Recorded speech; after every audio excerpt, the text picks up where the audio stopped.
The Physician's Road. Create your life in medicine. On your own terms. Today, we are on the path of personal development. The Income Stream Physicians Road is brought to you by Vernonville Asset Management. Vernonville Asset Management was created to help physicians build wealth and create income beyond Wall Street. Through our exclusive private investments, doctors can begin to free themselves from the burdensome regulations in healthcare by creating income streams independent of medicine. Go to incomebeyondwallstreet.com to get your free report, Wall Street's Biggest Lie. Again, go to incomebeyondwallstreet.com to get Wall Street's Biggest Lie and free yourself today. Welcome, everyone, to the Physicians Road podcast. Today, we're on the path of personal development, and we're here with Dr. David Draghinas from Doctors Unbound. So he's a fellow podcaster. I'd like to say that the fraternity and sorority of physician podcasters is small but growing, and we all try to support each other. He has had me on his podcast twice now, so it's only right that I bring him on today to bless our listeners with his wisdom. And so we're going to talk a little bit about kind of Doctors Unbound and some other things that he's done in the past as well. And so, David, introduce yourself to the Physicians Road audience. Hey, Dr. Tait, thank you for having me guest on your show. I'm super excited to be here. I'm happy for the opportunity. Like you mentioned, I'm a fellow physician. I'm an anesthesiologist out of the Dallas area. My podcast, Doctors Unbound, has been up and going for a little over 6 months now, and I'm sure we'll get into that. I highlight physicians doing interesting stuff, and I'm super excited to be here. Perfect. And so you're an anesthesiologist. How long have you been out? Just kind of give folks kind of where you are in your career arc.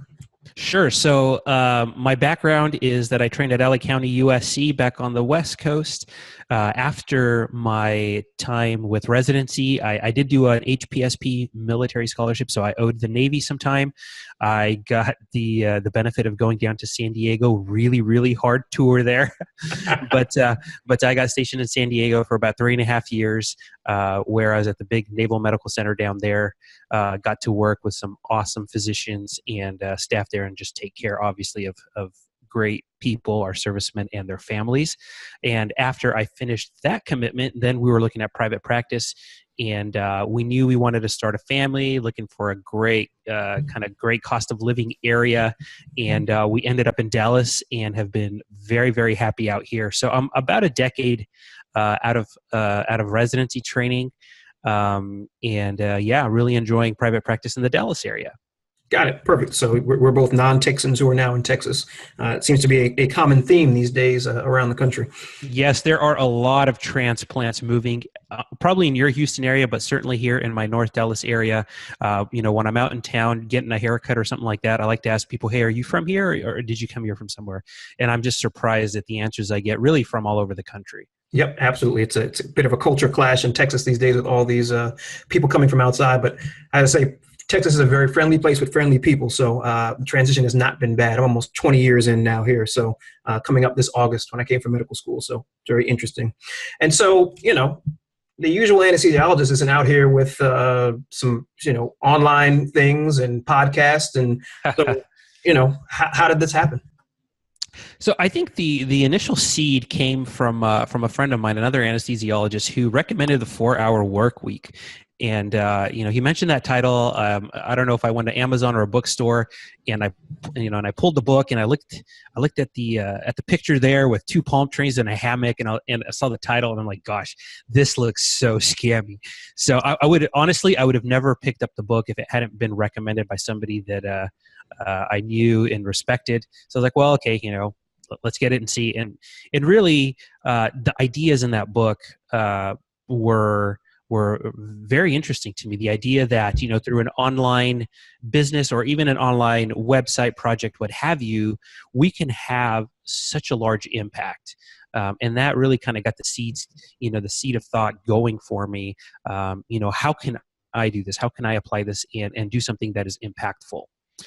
So the initial project that I did is I started with another physician friend of mine, and we noticed that certain anesthesia patients were showing up extremely anxious for surgery. And so when I started digging into it a little bit more, I realized that they were Googling all sorts of things online, a lot of misinformation, a lot of stuff that were half truths or not true, and really contributing to their anxiety. So we came up with this website called Anesthesia Myths to basically put out just informational stuff for people about anesthesia and kind of simple to understand language. Because I'm sure you can appreciate anesthesia is such a technical and sometimes almost like a mythical field. If you don't do it, if you're not in the operating room, it's really hard to understand, what we do and what it's all about. Oh, absolutely. I mean, have you all figured out exactly how the meds work yet? we know they work. So I think some of the theories behind it seems like every few years there's a new theory. Gotcha. And so repeat the name of that. Is that site still up and going for you? That site is still up. It's called Anesthesia Myths. What's great about that site is that the content on there is pretty much evergreen. So it's loaded with quite a bit of information. And with my new project, with family, with kids, it's a little bit hard to post regularly on there, but what's on there is evergreen. And whenever I see something new, if there's a new issue that comes up related to anesthesia, then I'll go ahead and write an article about it and post it there. Got it. And are you still in partnership with the physician that you started with? I'm not. He decided not to continue with it. It was all very amicable. It was just a matter of time. And, we all have to make this decision, where do you want to spend your time? It's our most precious resources. And so he decided that he didn't want to, pursue it further. I did have another physician, another friend of mine who's an anesthesiologist, wonderful guy, who has come on and he's done some videos. So we thought, let's see if people respond to video as a method of giving out this information. And so he's done a series of videos for us, and those have been really well received as well. Got it. And so we'll get kind of into more technical terms here a little bit. So what were you trying to accomplish with that site? Who was it you were trying to impact, and how did you want to impact them? Sure. So the target audience for that site is really lay people. So anybody who they themselves either had surgery or are about to have surgery, or maybe their family members. And there's a certain subset of patients, like I said, it's not just the anxious, but sometimes people, they've had surgery and, gosh, I've got this sore throat and I'm 5 days out and I still have this really bad sore throat, and people start searching for stuff. So it's really aimed at, not at anesthesia professionals, but at people who are just looking for kind of, more information about anesthesia topics. Okay. And have you been able to quantify, not more from a fulfillment standpoint, the impact that you've had on people with this?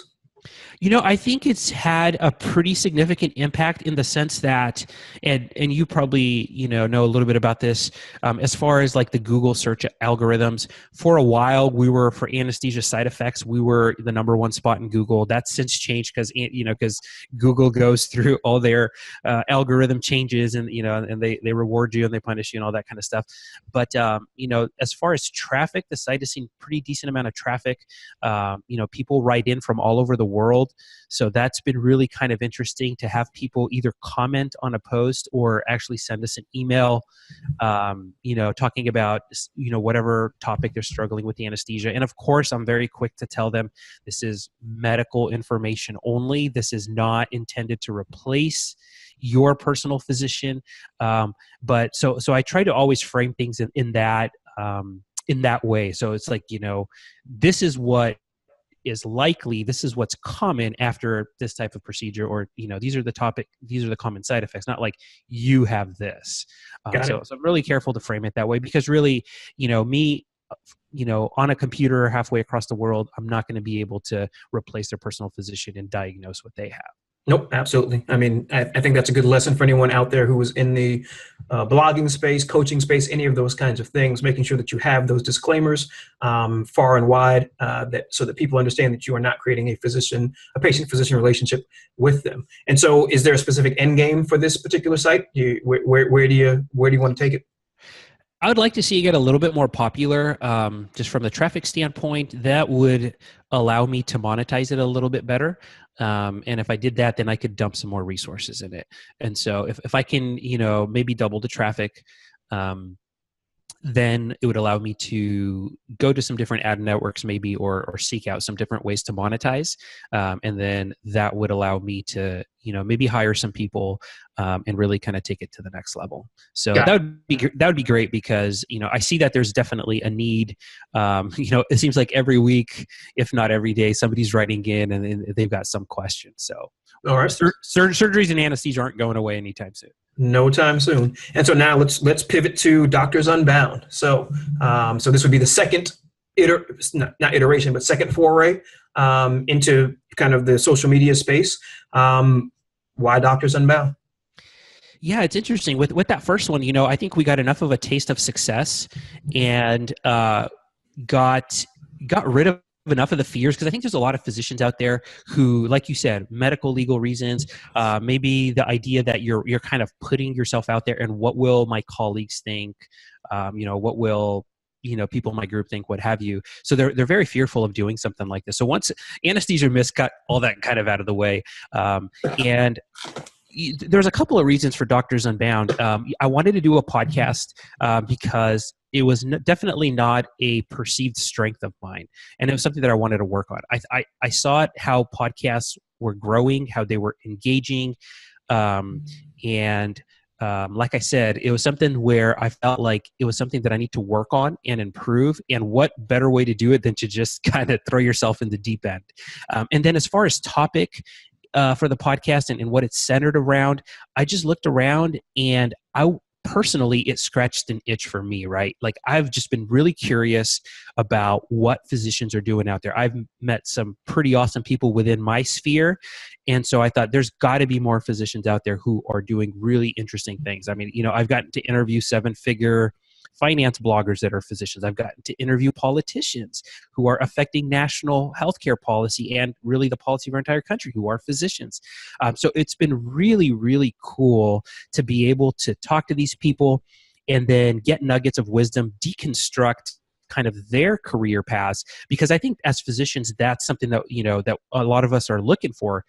Some of us want to try these different things. Sometimes the mentors may or may not be immediately available. And this is a way I felt that I could, number one, inspire the physician community, highlight them as well, and then create, a repository where this knowledge can be a little bit more freely exchanged.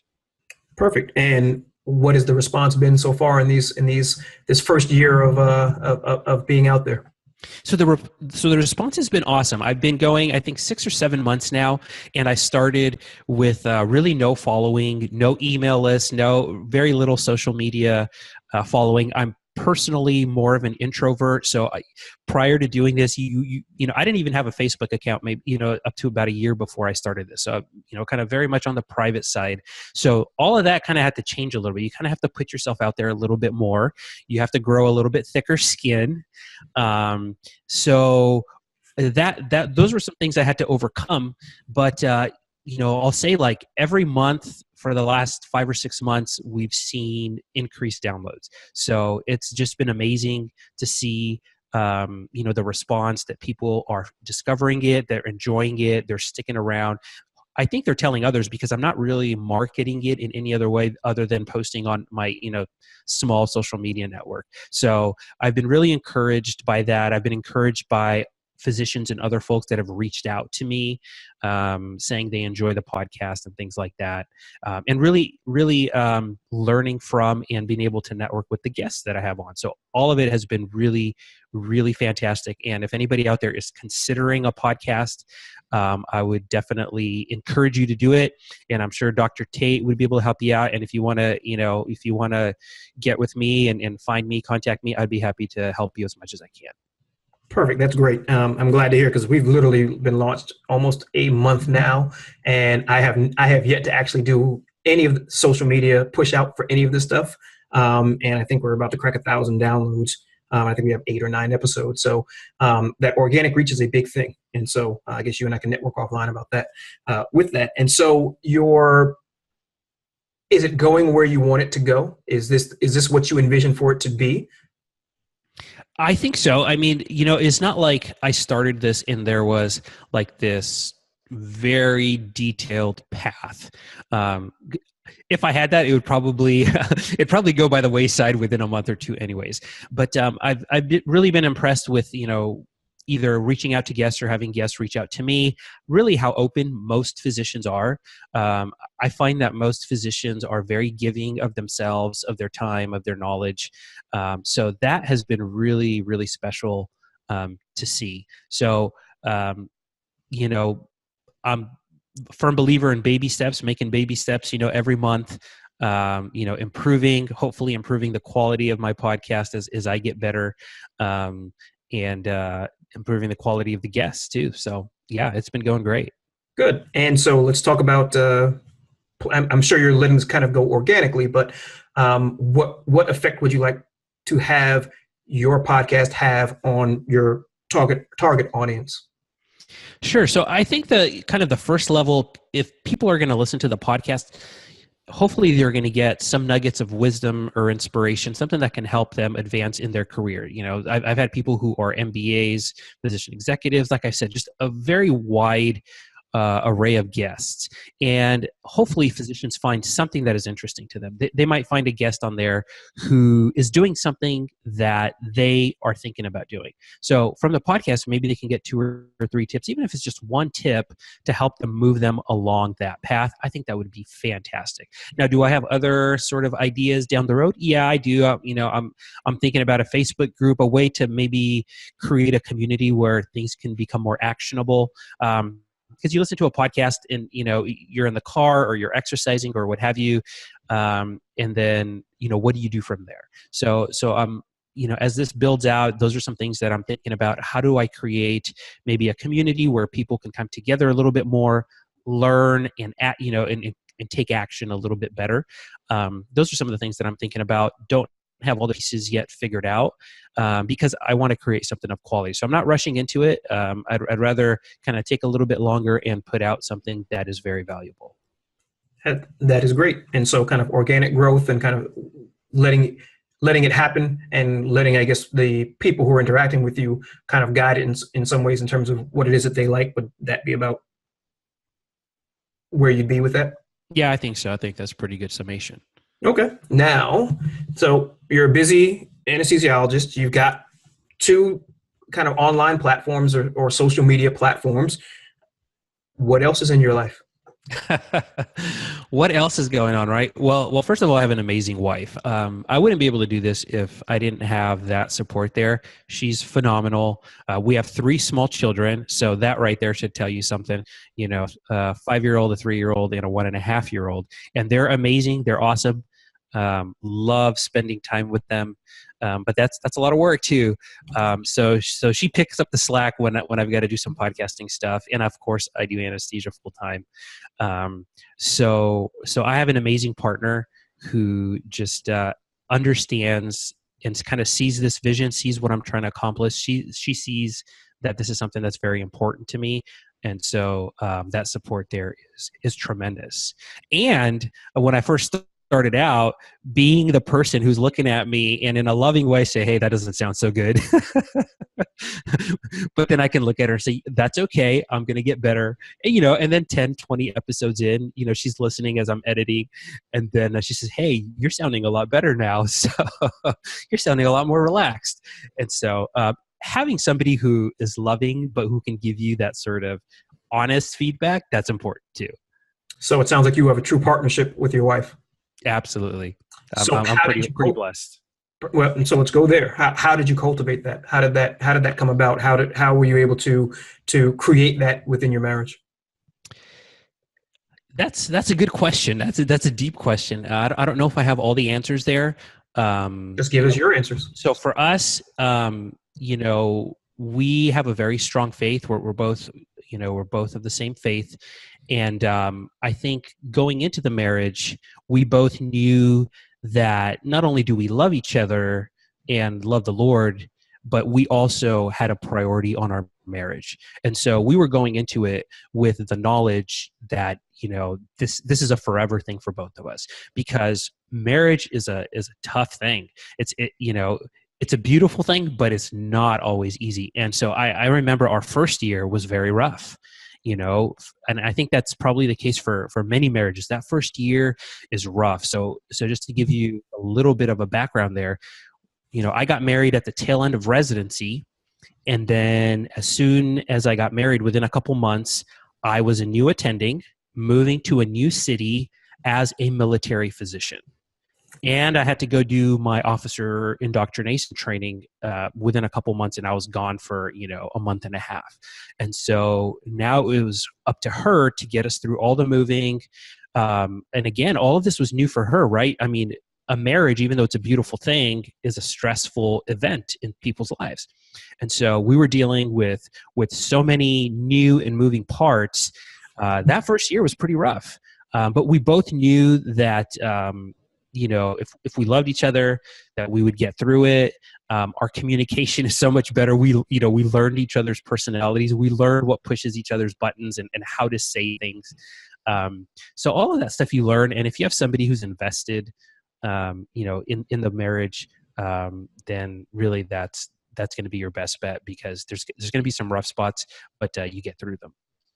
So it sounds like you had the at least a double, possibly triple whammy. So moving, marriage, at least you didn't have a death or a child, because those are like the top stressful things you can possibly have happen. And then you went into the military. So it was a lot in that first year. And so it sounds like you're saying that you all made a decision that you all were going to be in this thing together.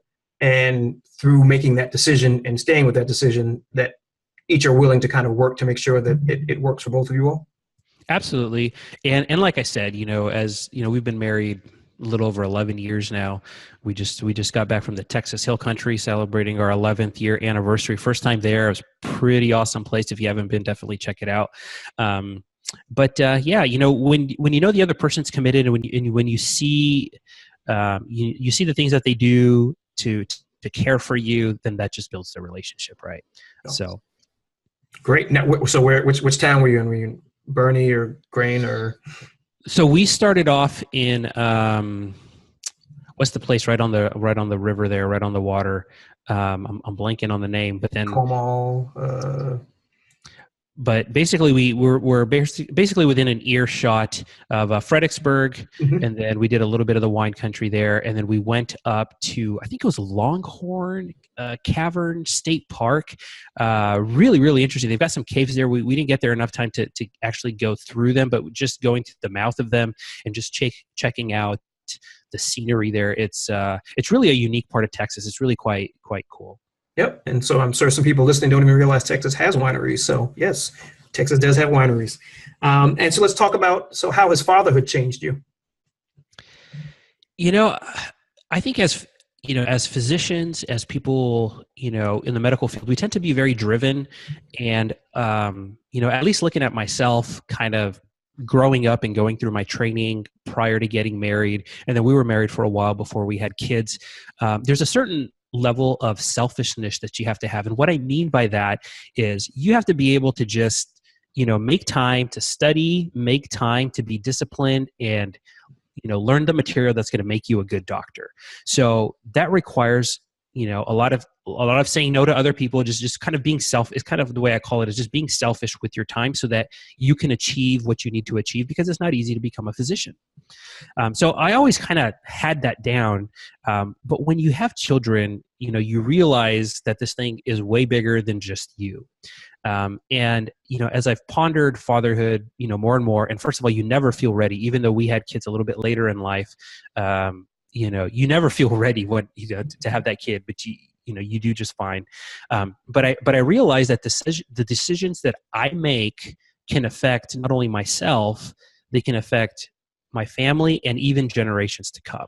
And so that has been really profound for me as I try to, impart to them, values, try to be loving, try to, provide everything for them so that they can be, the best adults that they could be.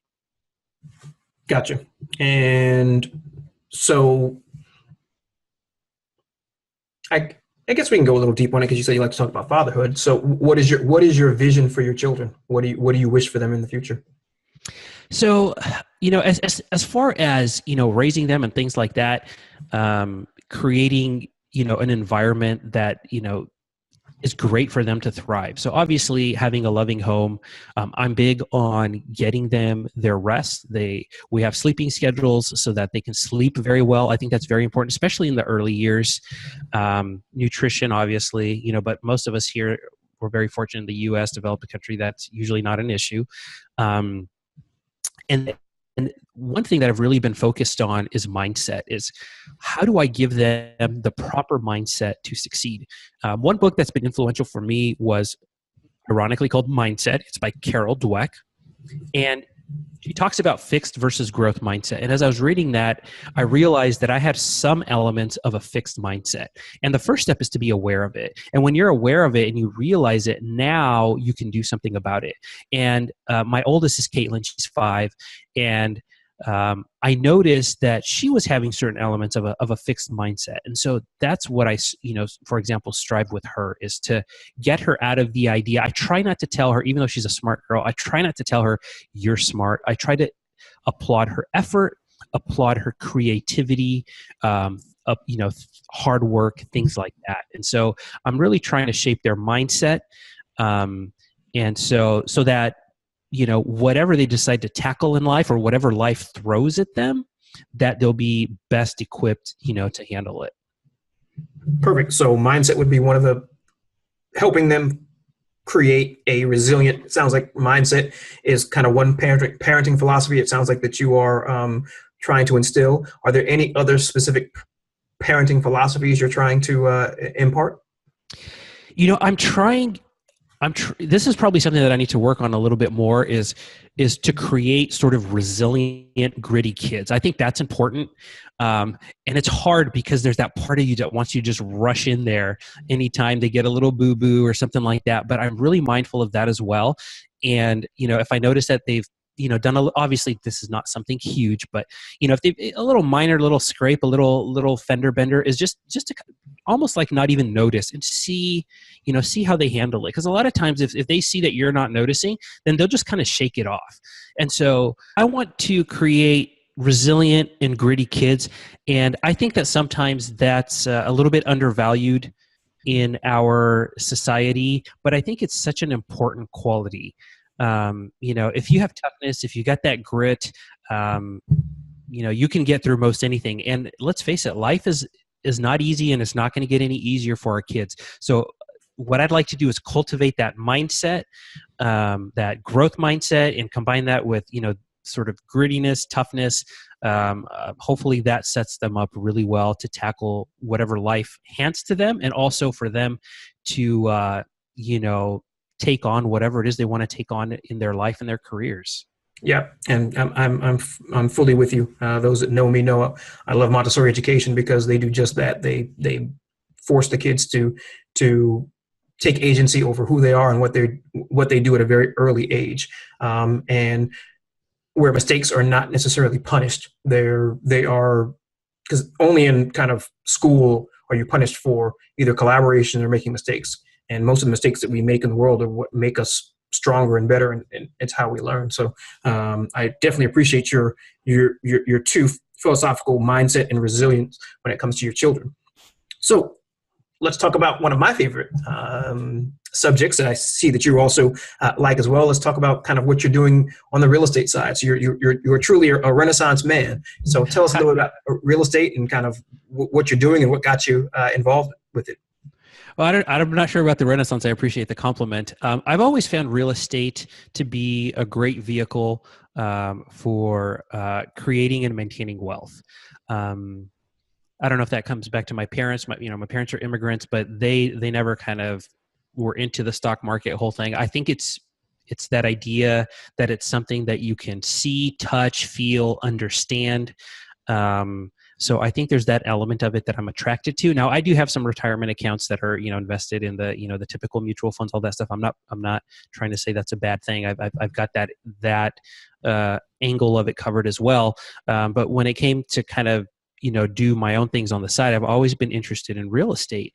And so I've always tried to surround myself with people who know more about it than I do, because I've always got something to learn, and I've certainly learned from you. So thank you officially here. I've definitely learned some things about real estate from you, and I have other friends that I've learned about real estate. So we've got a few rentals that we take care of. And up until recently, they've been more kind of long-term rentals, which is the traditional type of thing. But this year, we ventured into Airbnb, the short-term rental market, and we've been doing that here locally near us. And we've been doing pretty well with it. It's been definitely something interesting to learn because it's a whole new thing to learn. You got to figure it out. It'll definitely affect your bottom line. But like you said, this ties into partnership earlier. My wife is basically the lead on that. And she just has a heart for hosting and meeting people and making them feel welcome. And that's a huge component of it. And then I also am pretty involved kind of behind the scenes and things like that. So it's been a great ride so far. And hopefully can pick up some more. Okay. And so it sounds like you have been able to marry what your wife's kind of inclinations and passions are with an activity that one can make you all money and build your wealth. But two is also in some ways fun for her. Would that be accurate? Yeah, I think that's accurate. Whenever I'm thinking about these ideas and investments, I'm always thinking about my team, because it's not going to be just me. Who are the players that I have around me in my team that together we can succeed. I think the one thing by Gary Keller. I think he talks a lot about that, and that's one thing that I really got out of his book. But my wife, she's got wonderful skills in that area. We have my in-laws that are nearby, and my father-in-law is an amazing handyman. And my mother-in-law is also amazing at just taking care of kind of whatever is necessary around the house, giving us extra childcare, things like that. So, I'm trying to utilize the team that I have around me to help all of our success. And this is a point that I think I want to make, and I think I want to beat to death, especially with physicians. In many ways, I see, especially in these Facebook groups, that physicians want to be lone wolves in many ways. That they want to try to do everything themselves, want to control everything themselves, and you keep harping on team, that you're not doing anything without a team, you're not doing anything without people who are experts around you helping you do what it is that you do. And that's why I'm glad we're dropping this in the personal development pathway, because what I've found in my own life is that, yes, as physicians, we are high achieving people. We can probably do most of the things we want to put our mind to. But the problem is that we will always be the ones doing it, and we can end up being at our wits' end. And so you've done a perfect job of explaining how you have to put together a team, even though a lot of it is within your family and in experts, to be able to extend what it is that you want to do and to reach the dreams that you want to reach. Do you want to expound any more about team and kind of what finding teams in the areas that you have been exploring has done for you? Yeah, and thank you for highlighting that, because it's certainly a lesson that it took me a while to learn, because I think generally physicians by nature, they say we're like herding cats, and there's a reason for that, right? Like most of us have gone into this field because we want to be autonomous. We want to practice medicine the way we want to practice medicine. We don't want a boss. We feel like our whole careers, we've just gotten it done ourselves. And so it's really hard, I think, sometimes to shift from that mindset into, a mindset that is more appropriate for business or investing, which is, hey, you just don't, it's not that you don't have the intellectual capacity to do it. It's just, you don't have the time, and that may not be your highest worth of time anyways to do certain things. So that's been a lesson that I've learned, and I've learned it from reading different business books, investment books, things like that, talking and seeking out other physicians, investors, et cetera, that are doing this and trying to figure out, how they do it. But yeah, team is super critical if you want to do anything, with investing or real estate or stuff like that. Great. I think it's a great way to end it. And so the time is getting long and attention spans are short. So I'm going to open the floor to you. What is it that you would like to convey? Because to your listeners, to my listeners, about yourself, the floor is yours. Well, first of all, I just want to say thank you. Thank you for listening to this podcast. I know Dr. Eric Tait's doing an awesome job here with Physicians Road. I'm so excited that more physicians are getting into podcasting. I'm actually a champion of this. I think it's very, very important. My podcast, Doctors Unbound, I'd love to have you check it out. I highlight so many awesome physicians that are doing amazing things. I also bring on experts that can help physicians. So, for example, this ties into a lot of our discussion. My next episode, which will release here not too long from now, will be a healthcare attorney and legal coach, and she's going to talk all about like the different things that physicians need to get their website on if they're interested in doing some consulting and they're thinking about the medical legal aspects of it. So that's going to be a great episode about that. Do you know the episode number yet? Because I'm not sure when this is going to air, but do you know your episode number yet so people can look for it? It's probably going to be 34 or 35. So it's the next one coming up for me. Got it. And do you have a name? So if they need to check Lisa, yep. Her name is Lisa Freely, Fraley. Perfect. Lisa Freely. So go ahead and check out that episode if you're interested more in the, kind of the medical legal aspects of venturing online for physicians. Because I know that's kind of something that's held a lot of people back. It held me back for a long time, and it shouldn't. There's some things to put in place to protect yourself, but, it shouldn't hold you back. So really, if anybody would like to talk to me about anything physician related or podcasting related or online business related, I'd be more than happy to. You can contact me at doctorsunbound@gmail.com. You can either look up Doctors Unbound or my name, David Draghinas, on any of the social media platforms. Just reach out to me. I would love to interact with you. And once again, Dr. Eric Tait, thank you very much for the opportunity. Absolutely. Please spell your last name for everyone so they can find you. Sure. Draghinas. And we'll have it in the show notes, but for those of you who don't make it to the show notes, we want to make sure that you can find them. So one last time, spell your last name and tell everyone where they can find you. Sure. David Draghinas, Draghinas. You can find me on Twitter, Facebook. Just look up my name, or at @DDraghinas. The way we spelled it is on Twitter, or just look up my name on Facebook. I should be there.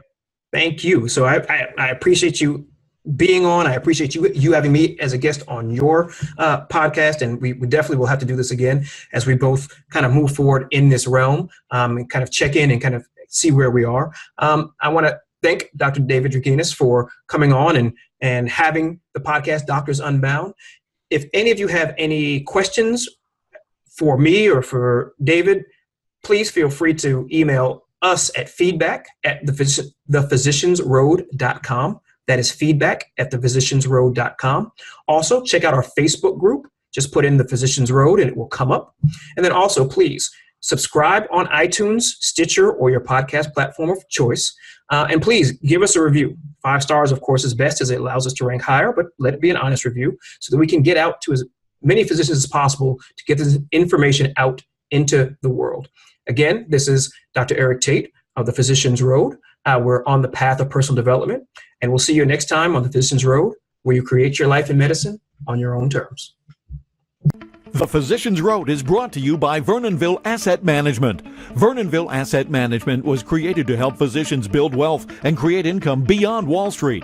Through our exclusive private investments, doctors can begin to free themselves from the burdensome regulations in healthcare by creating income streams independent of medicine. Go to IncomeBeyondWallStreet.com to get your free report, Wall Street's Biggest Lie. Again, go to IncomeBeyondWallStreet.com to get Wall Street's Biggest Lie and free yourself today. Thank you for listening to The Physicians Road, where you create your life in medicine on your own terms. Please go to thephysiciansroad.com and sign up for your free guides and resources.